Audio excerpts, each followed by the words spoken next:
Vous avez la possibilité, après un premier entretien, de ne pas revenir. Mais moi je veux revenir, je veux m'inscrire. Allez, donnez-moi votre agenda.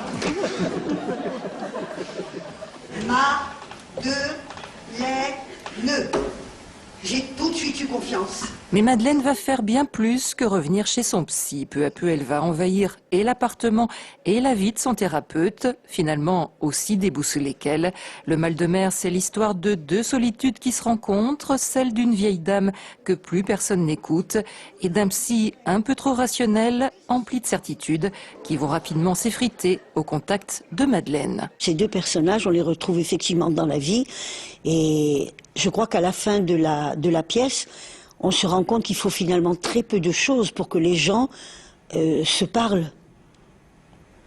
Il faut très peu de choses. Une cuillerée pour Young. Une cuillerée pour Madeleine.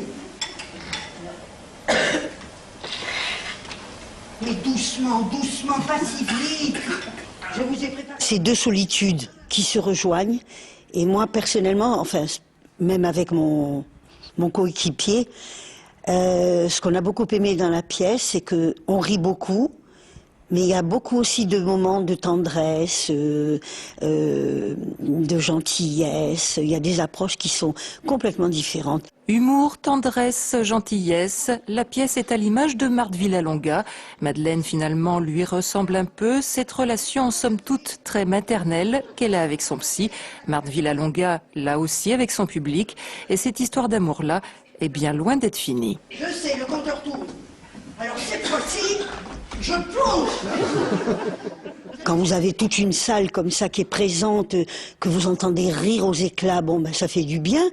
Et quand tout d'un coup, il y a une scène tendre et on n'entend pas une mouche voler, c'est fabuleux, c'est fabuleux. Le mal de mer avec Marthe Villalonga et Bruno Madinier à découvrir au Théâtre Tête d'Or jusqu'au 28 février prochain.